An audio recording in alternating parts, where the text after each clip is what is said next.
Hello friends, बरायबाय फिन खनसेबाव बड' जब info YouTube चेनेलाव good news बेनो जाबाय दिनैनि बाजेट बेनो जाबाय pension scheme Arunoday latest update सफैदों।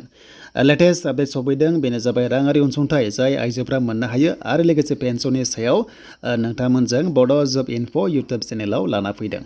दा बेखायनो जायफ्रा चेनेलाव गोदान साबस्क्राइब खालामना ला हानायसेबां भिडिअखौ शेयार खालाम आरो नायबाय था लेटेस्ट आपडेट नोंथांमोना बर' रावजों मोनबाय थानो हागोन। जेरै साख्रिनि सरकारि आसनि लन स्किमनि सायाव नोंथांमोना मोननो हागोन। दा जोङो ग्रुपनि मेम्बार्सफोरनि सायाव बेयाव जोङो कभार खालामगोन आरो दा बे हालि समस्थियाव मोनग्रोबाय दा ग्रुपनिया दा बिटिसिआव थाबैनो मोनसिगोन। जायखिजाया दायो पन्सायत इलेक्सन जोबनाय लोगो लोगोनो नोंथांमोननि राङा लासै हाबलांबाय थागोन। दा बे जाबाय नोंथांमोननि स्किमनि सायाव फैबाय बेनो जाबाय अरुणोदय। बेखौ मोननोबा गोदान नोंथांमोना एप्लाइ खालामनोबा मा डकुमेन्ट्स नांगौ 3.0 खालामनोबा बेनो जाबाय नोंथांमोना जुन दानाव मोननो हागौ। अके माने जुन दानाव गोदान एप्लाइ जानायनि चान्सआ दङ मानोना पन्सायत इलेक्सना मेयाव जागोन नालाय। दा बिनि सिगांथ' दा जेबो आपडेट गैथ'वा नाथाय नोंथांमोना एप्रिलनि गेजेरावबो फैनो हागौ आपडेटआ नाथाय नोंथांमोननिया जुन दानाव मेक्सिमाम चान्सआ दङ बेनो जाबाय 3.0आ बेंक एकाउन्ट थानांगोन फट' गांनै थानांगोन बेनिफ्राय मबाइल नाम्बार थानांगोन रेशन कार्ड कम्पालसरि थाथारनांगोन इनकाम सार्टिफिकेट नांलाया। अके रेशन कार्ड थाबानो जागोन बेनिफ्राय भटार आइडि नोंथांमोना नांगोन नेक्स्टआव जुदि खालामनोबा। दा नोंथांमोननिया आधार कार्डजों बेंकजोंबो लिंक थाथारनांगोन होमबासो एकाउन्टआव राङा हाबो।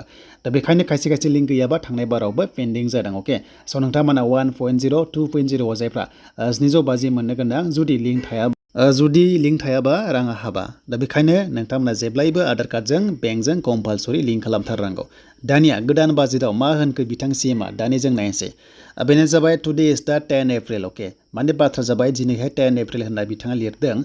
दा बेनि जाहोना जाबाय पेन्सन आरो अरुणोदयनि बेनिफिसियारिफोरनि थाखाय मोजां दिन बेनो जाबाय रां हाबबाय। स' राङा हाबबाय नोंथांमोना चेक खालामदो गासै 384 कौटि बाजेट खालामदों दिनैनि बाजेटआव गासै बेनिफिसियारिया 43 लाख दङ। अके स' माने 43 लाखा जाबाय अरुणोदय बेनिफ्राय पेन्सननि बेनिफिसियारि जायफ्रा थांनाय बारा पेन्डिं जादोंमोन नोंथांमोनाबो एकाउन्टआव चेक खालामदो मानोना बाजेटआ जाबाय दिनै 10 एप्रिलाव रांखौ सोबाय आरो जुदि दिनै हाबाखैबा लासै हाबबाय थागोन। जास्ट चेक खालाम एकाउन्टआव नोंथांमोना चेक खालाम एटिएमआव थांनानै चेक खालाम मेसेज थाङाबो जानो हागौ मानोना सम मेसेज थाङा माखासे टेकनिकेल जाहोननि थाखाय आरो दा बिथाङा सीएमआ आपडेट होबाय जेब्ला थ' नोंथांमोननि एकाउन्टआव राङा हाबबाय एबा चेक खालामना लादो आरो बेनो जाबाय गासै 43 लाख बेनिफिसियारिस आसाम स्टेटआव मोननो गोनां किस्तिखौहाय मोननो हाबाय।